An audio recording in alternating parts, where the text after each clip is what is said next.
I want to start at the very beginning. Sure. Tell me about the ranch that you grew up on in Alberta. So the cattle ranch that my parents run with my grandparents has been in our family for over 100 years. So 5 generations, and now our new baby, when he or she arrives, will be generation number 6. So it's just such a special way of life, and it's really got my roots planted firmly in kind of a traditional rural lifestyle. Ain't it funny how it all comes back around? I remember when I couldn't wait to get out of her hair and ditch this town. How does that Alberta upbringing make its way into your personality? You know, it's everything that I do, and everyone that I meet knows that I'm from a cattle ranch because I'm very proud of that heritage. So the work that my family has put into building and working the land and building up the farm that we now know is really inspiring. So I think it gives me a lot of work ethic, to work very hard and not complain. I got my fill on pie and how everybody's doing. The hard work pays off. So that comes through in my music, but also the type of music that I perform is also very traditional based, you know, with its roots. So that's thanks to growing up on a cattle ranch too.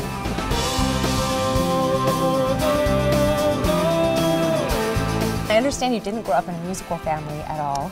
No. Can you remember the first moment that you discovered music as a passion for you? I loved listening to the radio, but it wasn't until my mom and dad brought me to a concert.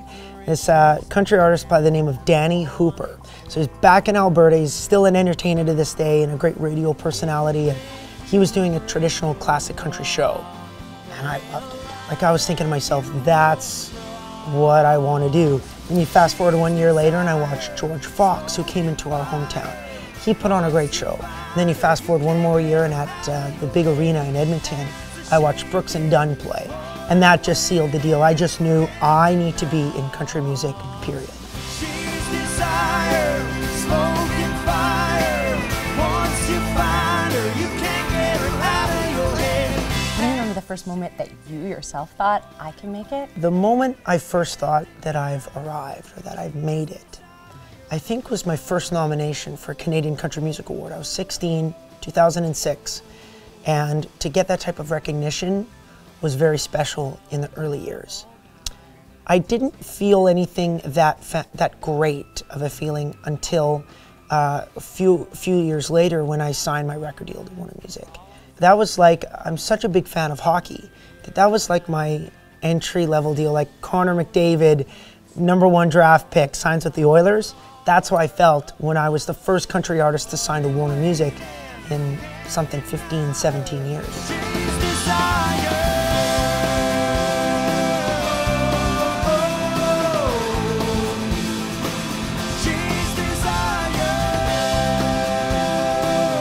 What makes a song more Brett Kissel? I think like energy and some positivity too. When it comes to one of those radio tracks, we want to make sure that it's just got a great energy to it. I'm not sure if you can tell, but when you get a copy of this new record, or when all of the fans that will be around here get a copy of this new record on September the 11th, I hope that they can sense that I'm smiling throughout the entire recording process, especially in the fun songs. Like, it's not just a grin, it's a full-on smile. I'm having fun doing it. So that's what makes it Brett Kissel. Granted, on the opposite side of things, when there's a very special song, you know, whether I talk about my parents or I talk about young love or losing someone, those moments are equally Brett Kissel because I try to be as tender and real in those moments to come across on record. She threw her brush across the room and hung up her dress.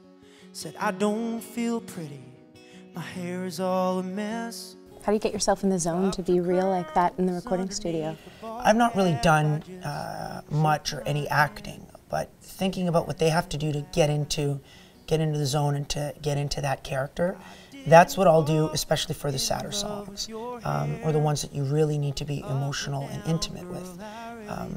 One song in particular is called I Didn't Fall in Love with Your Hair. And you can already tell from the title that it's got something a little extra special. And that is very important to me to have a song like that. My mom has battled breast cancer on 4 different occasions, and she's beat it 4 times. Phone call came in from her doctor back home. The cancer had spread, and she threw down the phone. And I think, as now a young, soon-to-be parent and a young husband, how my dad must have felt when my mom broke the news to him, or how I would feel if Cecilia broke the news to me. That's what the song is all about. It just goes to show that really what's inside of you is that matters, and everything on the outside is unnecessary. The heart that's inside you is why I stopped and stared. I swear I didn't fall in love with your hair. That's a very tender moment, and it's arguably my favorite song on the record for a million different reasons.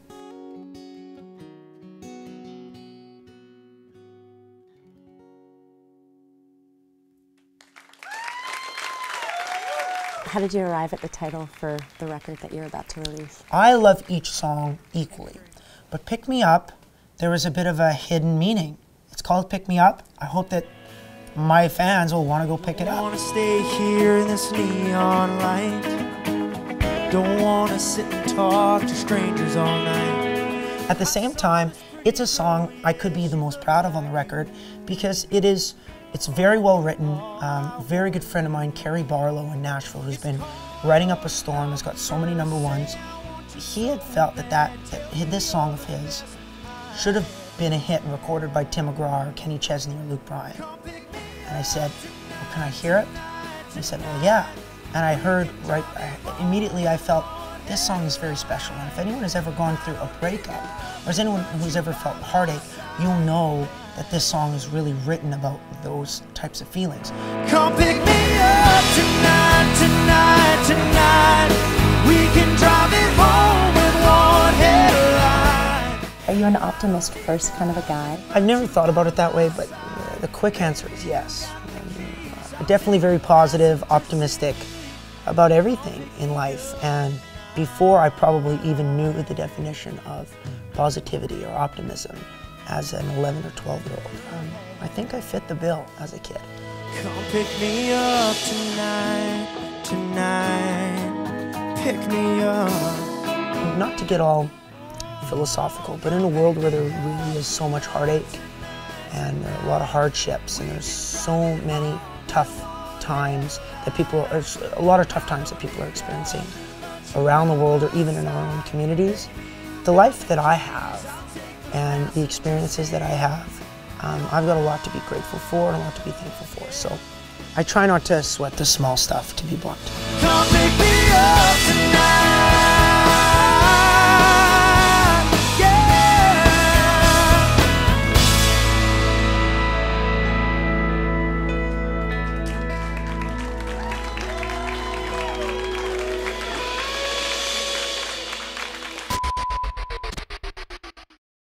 Hey, I'm Talia Schlanger, your host on CBC Radio 2 Weekend Mornings.